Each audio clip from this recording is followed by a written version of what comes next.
Muy buenos días, mi nombre es Ángel Miranda, del grado 8A, número 27 de la lista, y hoy les vengo a hablar de lo aprendido en el cuarto periodo en educación religiosa. Esta exposición la haré yo solo, así que no creo que haré los 15 minutos completos, pero intentaré hacer lo máximo. Así que, profe, por favor discúlpeme esa parte, y ahora sí, comencemos con el video. Comenzamos en ¿qué año nació Jesús?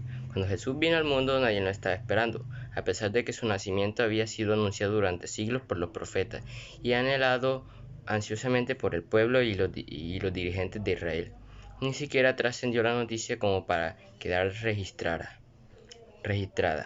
Después de su muerte, los primeros cristianos tampoco se preocuparon en averiguar la fecha de su cumpleaños, sino en salir a predicar el reino que él acababa de fundar, y a eso abocaron de relleno durante siglos, sin interesarse por los detalles históricos de su vida. Mientras tanto, ¿qué calendario empleaban los miles y miles de cristianos a lo largo de los años que habían abrazado a la fe?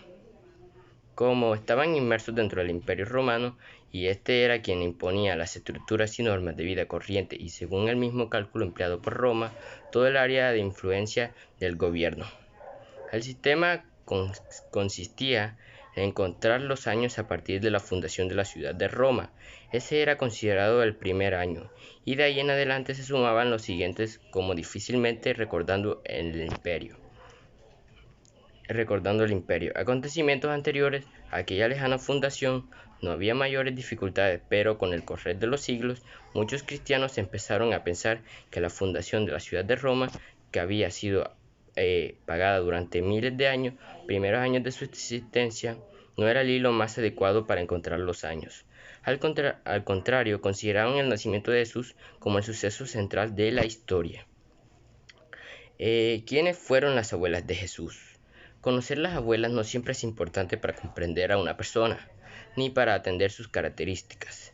Tampoco puede decirse que al conocer a las abuelas de alguien ayuda a entender su misión y su tarea. Es verdad que nuestros antepasados tienen cierta influencia sobre nosotros, pero empunado de mujeres, distancias por muchas generaciones y lejanas en varios siglos, ayudan a entender el sentimiento de la vida. Afirma eso sería una exageración, pero en el caso de Jesús no. Tuvo unas abuelas, es decir, unas que al conocerlas empezaron a entender mejor su persona, su misión y su grandeza de hijo de Dios. Y las indagamos quiénes fueron esas mujeres, sí, indagamos quiénes fueron esas mujeres. Su aparición nos deja aún más estupefactos. Ellas fueron Tamar, la incestuosa, Raal, la prostituta, Ruth, la excomulgada, y Betset, la adúltera. Estas son las únicas 4 abuelas que Jesús tuvo. Compárense en su genealogía. 4 mujeres de distintos siglos en medio de la cadena masculina. Si Mateo hubiera buscado con mayor ahínco en todo el Antiguo Testamento, no habría podido encontrar 4 personas más indignos de ser antepasados del Señor. Se resulta en el verdadero asombro de hallarse en este lugar. Una genealogía era, para los antiguos, su motivo de orgullo, la razón de honra y renombre. Aquí, en cambio, semejantes mujeres no son sino causa de vergüenza. Con la genealogía uno demostraba provenir de personajes importantes y famosos del pasado. Aquí demuestra que Jesús proviene también de la miseria humana, de lo peor de Israel, de lo más bajo y ruin. ¿En qué lengua hablaba Jesús? Mucha gente cree que la lengua materna de Jesús era el hebreo, porque él visita actualmente Israel, el país de Jesús, y abre alguno de sus diarios, lee los carteles en la calle o escucha sus emisoras de radio. Se encontrará con el hebreo. Pero, ¿era lo mismo hace 2000 años? No. Cuando Jesús nació, el hebreo hacía mucho tiempo que había desaparecido como lengua viva y cotidiana. Había sido reemplazada por otra, el arameo. No obstante, el triunfo del arameo como lengua popular, el viejo idioma nacional, no desapareció del todo, aunque ya era hablado. Perduró como lengua escrita. Es así como la Biblia, los libros más tardíos de la Biblia aparecieron en épocas, siguieron componiéndose en hebreo. Con el recorrer de los años desapareció hasta la escritura, la lengua liturgia, es decir, se la empleaba solo para rezar en las sinagogas.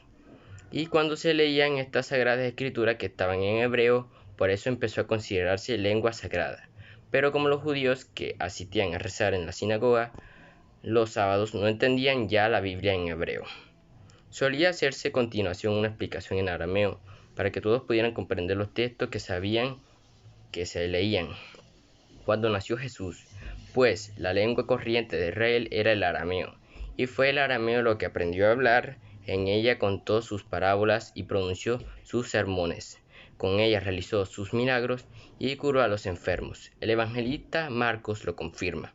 Es el único que trae 4 frases arameas de Jesús. Estas debieron grabarse tan intensamente en la tradición que no se traducieron cuando se compusieron los evangelios en griego. Ahora bien, el arameo, como toda lengua, siguió deformando y adaptando según las distintas regiones que se hablaba. Y en Palestina de Jesús había desaparecido 2 formas diferentes de hablar el arameo, la Galilea en el norte y la Judea en el sur. ¿Sabía escribir Jesús? Para nosotros, una persona que sabe leer también sabe escribir, ya que ambas funciones van normalmente unidas. No era así en la antigüedad. Para escribir era necesario aprender una técnica especial costosa. Hacía falta de comprar papiros, pergaminos o tablillas encerradas, además de los tinteros y las plumas, los cuales no estaban en el alcance de cualquiera. Por eso saber escribir era todo un arte, una profesión, y el que llegaba a dominarlo recibía en el Antiguo Oriente el nombre de escriba. Probablemente en su infancia Jesús aprendió no solo a leer, sino también a escribir en la sinagoga de su pueblo. En efecto, al menos una vez en el Evangelio de Juan lo vemos escribiendo. Fue cuando le presentaron a una mujer sorprendida en adulterio ante la pregunta de acusadores. Jesús, sin responder, se inclinó y se puso a escribir en el dedo en la tierra. Y ante la insistencia de ellos respondió: el que no tenga pecado, que tire la primera piedra. E inclinándose de nuevo siguió escribiendo sobre la tierra. Podemos concluir, pues, que Jesús hablaba el arameo como lengua materna. Fue la lengua que estructuró su pensamiento, su vida y su corazón. Lo hablaba, eso sí, en un dialecto galileo. Comprendía y leía también el hebreo clásico, la lengua de las Sagradas Escrituras, y podría traducirlo al arameo. Conocía y hablaba además el griego, al menos necesario para los frecuentes contactos que tenía con los judíos o con personas de origen griego. ¿Por qué Judas traicionó a Jesús? Existe un hombre del que todos hablan con desprecio y cuyo nombre se ha convertido en el símbolo de traición, la desesperación y el pecado. Judas Iscariote, uno de los 12 apóstoles elegidos por Jesús. La figura de este personaje trágico en la historia de la humanidad aparece muy poco en el Nuevo Testamento, y solo a propósito de su crimen, desgracia y desgracia. En cambio, la tradición posterior se ha enseñado con él y lo ha condenado perpetuamente, signo de vergüenza y ludibrio. Pero si hay algo que debemos descartar, que Cristo lo eligió para que lo traicionara, que lo seleccionó sabiendo que lo iba a entregar. Suponer eso sería casi una blasfemia, porque admitiría que Jesús colocó a propósito a un hombre en una situación en la que era inevitable que cometiera semejante delito, lo cual significa desconocer el proyecto de Cristo, que quiere que todos los hombres salven. Pensar que Judas fue indudablemente un traidor desde el principio es un disparatado.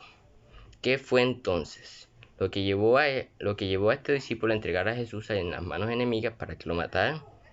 Solo puede haber 3 verdaderas razones para ello. Todas las demás que se han sugerido a lo largo de la historia son variantes de estas 3. Trataremos de analizar y ver cuál de ellas es la mejor, se adecua con todos los datos que nos ofrecen los evangelios. Por avaricia, por odio o por amor. Judas era un hombre nacionalista y violento, con sueños de poder y de grandeza, y no albergaba la menor duda de que Jesús podía hacer realidad su sueño. Veía ciertamente en él a un líder divino, con la misión de instaurar un reino nuevo, magnífico, poderoso. Por eso, durante los primeros tiempos se comportó como un apóstol fiel y correcto. Feliz de ver a los múltiples que se aglomeraban alrededor del maestro y que lo seguían extasiadas para escuchar su palabra con un beso de amor. Es imposible que la gente y los soldados que fueron a arrestarlo no conocieran quién enseñaba todos los días en los claustros del templo. No, Jesús no necesitaba ninguna identificación. Es probable que cuando Judas se adelantó para besarlo, lo hiciera como un discípulo besaba a su maestro, con afecto, y que haya sido sincero al hacerlo, y luego dando un paso atrás con expresión de orgullo, esperara que Jesús fulminase a la soldadesca con un portento y estableciera su triunfo definitivo.